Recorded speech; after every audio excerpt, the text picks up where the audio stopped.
like for example administrative changes kaka wadwa golo tax ni kuomi kodhi kuom serikal waneno ni dhi timre nade dhi ridore but pogruok en ni budget no okokelo pek mang'eny kendo koro kuom gigo ma kaka ibiro los mwandu mochope mesani okomedore koro tiene ni mane momiyo ling moro nitie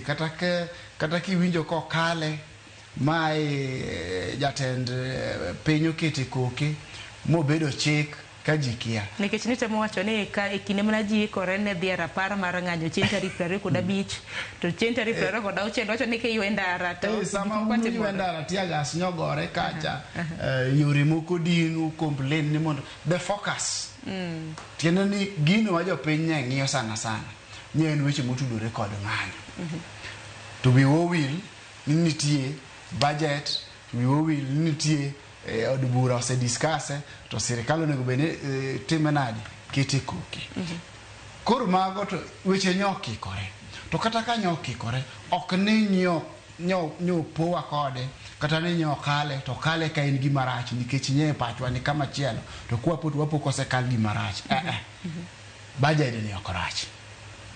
ober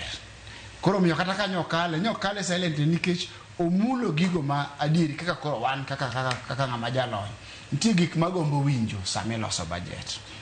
to gin gigo manywa timre nade manywa winjo to wasewacho kendo wanwayo niya fuok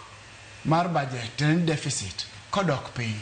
mano is a plus to wacha kwaduogo wang'iyo ni mahino mani moketi mondo corruption otimre nade odok piny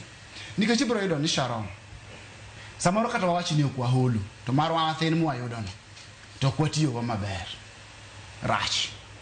kata waholo to gi marwa moyudo mathis cha plus mwaholo wakwalete rach sirikal kiwinjo kineno kata gima jatend migawo mar omenda nyotimo ti kata gima iluongo ni E2E or e-procurement tiende ni watemo timo gima iluongo ni wagolo gima iluongo ni bottlenecks pek ma dibede peleda ni kitimo procurement to en abit manyuoda iwacho ni ng'ani wagolo oko ma to koro it is system based